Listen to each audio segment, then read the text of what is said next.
Super star Krishna నట జీవితంలో ఆసక్తికరమైన ఒక సంఘటన చెప్తాను. ఇది విన్న తర్వాత మీ అభిప్రాయాలు నాకు తెలియచేయండి. ఆయన 1991 సంవత్సరం ఘట్టమనేని పద్మావతి మొట్టమొదటి కూతురు అనమాట. ఈవిడ మ్యారేజ్ చేయడానికి ఏర్పాట్లన్నీ చేశారు. గల్లా జయదేవ్ వరుడు. గల్లా జయదేవ్ మీకు అందరికీ తెలుసు, గుంటూరు ఎంపీగా ఇప్పుడు 2 సార్లు పనిచేశారు. ఇప్పుడు బిజినెస్ మీదే తన శక్తి యుక్తులంతా కూడా కేంద్రీకరిస్తున్నారు. ఈ టైంలో కాంగ్రెస్ పార్టీలో చాలా క్రియాశీలకంగా ఉన్నారు కృష్ణ. అత్యంత మహారథులందరినీ కూడా పిలిచారు. సినీ రంగం, రాజకీయ రంగం, మిగతా రంగాల్లో ప్రముఖులు అందరినీ కూడా ఇన్వైట్ చేశారు. అందులో ఆనాడు తమిళనాడు ముఖ్యమంత్రి జయలలిత కూడా ఉన్నారు. జయలలిత ఇంటికి వెళ్ళి సాధారణంగా ఈ పెళ్లికి కార్డు ఇచ్చి ఆహ్వానించారు. ఆడు వెంటనే అంగీకరించారు కూడా. అంగీకరిస్తే కృష్ణ చాలా సంతోషపడ్డారు. ఇంటికి వచ్చారు.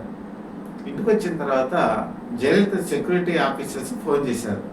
ఏమంటే జయలలిత మీ ఫంక్షన్కి వస్తున్నారు, కాకపోతే ఆవిడకి 3 రోల్స్ కేటాయించాలంటే రోల్స్ అనమాట. First row, second row, third row.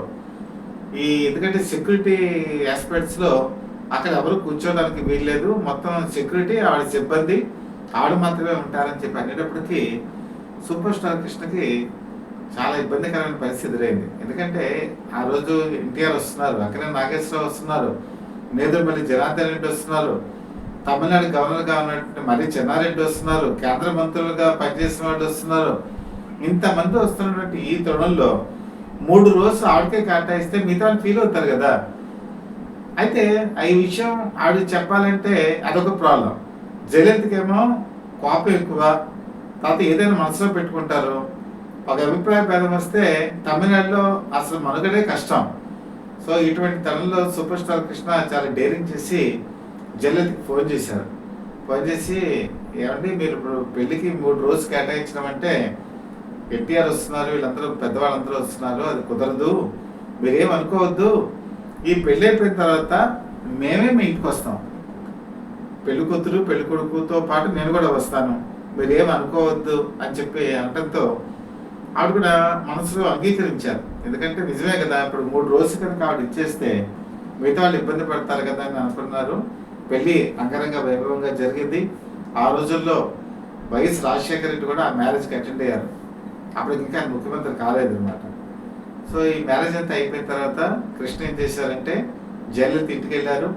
అలాగే గల్లా జయదేవ్, పద్మావతి వీళ్ళిద్దరు కూడా ఉన్నారు.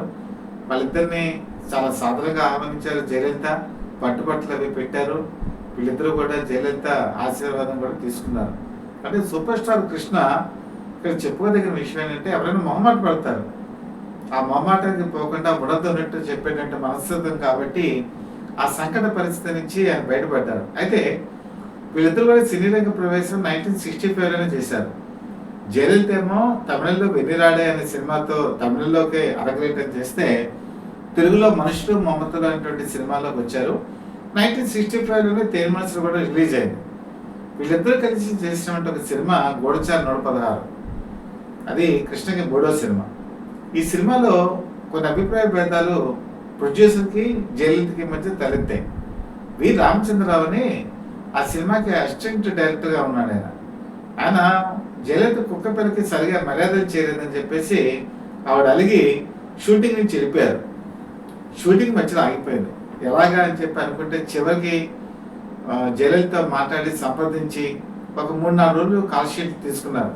తీసుకొని ఆవిడ ఎక్కడెక్కడైతే షార్ట్స్ ఉంటాయో వాటన్నిటినీ కూడా తీసేసి షూటింగ్ అంతా ఆవిడ పార్ట్ అంతా పూర్తి చేసి పంపిస్తారు. అందుకనే మీకు ఈ గూఢచారి 116 సినిమాలో బ్యాక్ సైడ్ చూపించే విజువల్స్ అన్ని కూడా జయలలిత కాదు, డూపులు పెట్టి తీశారనమాట. ఆ విధంగా గూఢచారి 116తో ఒక ప్రాబ్లం వచ్చింది. తర్వాత కృష్ణతో కలిసి ఆవిడ నటించిన మరొక సినిమా నిలువు దోపిడి, యు విశ్వేశ్వరరావు అని చెప్పేసి ఎన్టీ రామారావుకి వీంకుడైన ఈ సినిమా కూడా మొత్తం అంతా 2 పార్ట్లు ఇంకా షూట్ చేద్దాం అని చెప్పి అనుకున్న తరుణంలో జయలలిత డొమ్మ కొట్టేశారు. దాంతో యు విశ్వేశ్వరరావు ఆ పాత్రని అసంపూర్తిగా ముగించారు. ఈ సినిమాలో పూర్తిగా లెంత్ ఉండదు. దాంతో సూపర్ స్టార్ కృష్ణతో సినిమా తీసే ప్రొడ్యూసర్స్ అంతా కూడా ఒక తీర్మానానికి వచ్చారు. ఈవిడ అక్కినేని నాగేశ్వరరావు, ఎన్టీ రామారావు లాంటి వాళ్ళకి కోఆపరేట్ చేస్తారు, మిగతా హీరోలకి ఆవిడ కోఆపరేట్ చేయరు, ఈవిడ పెట్టుకుంటే ఇబ్బంది అని చెప్పేసి కృష్ణ తరఫున ఇప్పుడు హీరోయిన్ కింద సెలెక్ట్ చేయడానికి వెనకాడారు. అయితే ఇంకొక కారణం కూడా చెప్తారు. ఏంటంటే సూపర్ స్టార్ కృష్ణ స్లిమ్‌గా ఉంటాడు ఆయన. జయలలిత ఏమో అప్పటికే బొద్దుగా, లావుగా ఉంటారు. ఎన్టీ రామారావు పక్కన లాగా సూట్ అవుతారు. ఎన్టీ రామచంద్ర పక్కన సూట్ అవుతారు. కానీ కృష్ణ పక్కన మరీ బొద్దుగా కనిపిస్తారనే ఒక భావన ఆ రోజు ప్రొడ్యూసర్స్‌లో ఉంది. అయితే 1973లో దేవుడు చేసిన మనుషులు అనేటువంటి సినిమాలో సూపర్ స్టార్ కృష్ణ ఎన్టీ రామారావు సరసన జయలలితను బుక్ చేశారు. జయలలిత అప్పటికి వాళ్ళ మదర్ పోయారు.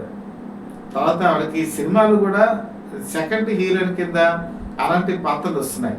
అటువంటి తరుణంలో ఎన్టీ రామారావు పక్కన ఒక కీ రోల్ ఇచ్చి ఆ సినిమా నిర్మించడం జరిగింది. అది సూపర్ డూపర్ హిట్ అయింది. ఆ విధంగా కృష్ణ మీద జయలలితకి ఒక అభిమానం ఉంది. అంటే కష్ట పరిస్థితుల్లో, క్లిష్ట పరిస్థితుల్లో తనకు అవకాశం ఇచ్చారనేటువంటి అభిప్రాయం ఆవిడలో ఉంది. అందుకని అది చాలా వరకు కూడా కంటిన్యూ అయింది. ఈవెన్ కృష్ణ రాజకీయాల్లోకి ప్రవేశించి కాంగ్రెస్ పార్టీలో 1989 సంవత్సరంలో ఏలూరు నుంచి ఆయన ఎంపిక కావడం జరిగింది. అలాగే కాంగ్రెస్ పార్టీతో కూడా జయలలితకి చాలా అవినాభావ సంబంధం ఉంది. ముఖ్యంగా ఆ టైంలో రాజీవ్ గాంధీ 1989 ఎలక్షన్స్లో ఓడిపోయారు. అప్పుడు ప్రధానమంత్రి కాలేనా. కాకపోతే రాజీవ్ గాంధీని ఒక అన్న కింద భావించేవారు జయలలిత. అలాగే ఆ పార్టీలో క్రియాశీలకంగా ఉన్న కృష్ణ కూడా అటు కరుణానిధితో బాగుండేవారు, ఇటు జయలలితతో కూడా బాగుండేవారు.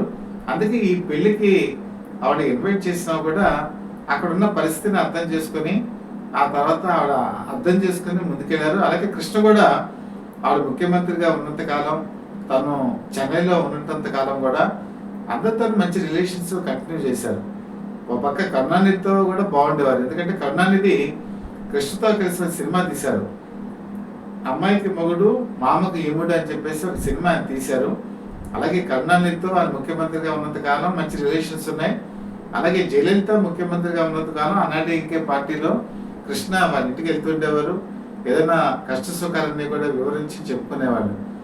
ఇది ఈరోజు ఎందుకు చెప్పాల్సి వచ్చిందంటే కృష్ణ అజాత శత్రువు. ఆయనకి ఎవరితో కూడా ఎటువంటి విభేదాలు ఉండేవి కావు. ఒకవేళ ఉన్నా కూడా అతి త్వరిత కాలంలోనే పరిష్కరించుకునేవారు. కాబట్టి కృష్ణ అభిమానులు నేర్చుకోవాల్సింది ఏంటంటే ఒక సంకట పరిస్థితి ఎదుర్కొన్న నాడు కృష్ణ ఏ విధంగా దానికి పరిష్కారాలు చూపించారో ఈ సంఘటన వింటే మీకు తెలుస్తుంది. దీని మీద మీ అభిప్రాయాలు చెప్పాను కదా, మీకు కామెంట్స్ రూపంలో తెలియచేయండి. మీకు కంటెంట్ కనుక నచ్చినట్లయితే బెల్ ఐకాన్ ప్రెస్ చేసి సబ్స్క్రైబ్ చేసుకోండి. అలాగే మీ అమూల్యమైన అభిప్రాయాలు మాకు ఎప్పుడూ కూడా ఎప్పటికప్పుడు తెలియజేస్తూ మీ సహాయ సహకారాలు అలాగే మీ ఆదరాభిమానాలు మాకు ఎప్పుడూ కూడా చూపించాలని మనస్ఫూర్తిగా కోరుకుంటూ మీ మిత్రుడు శ్రేయోభిలాషి అలాగే సత్యబద్ధ people live TV chief editor DVSS Krishnaprasad.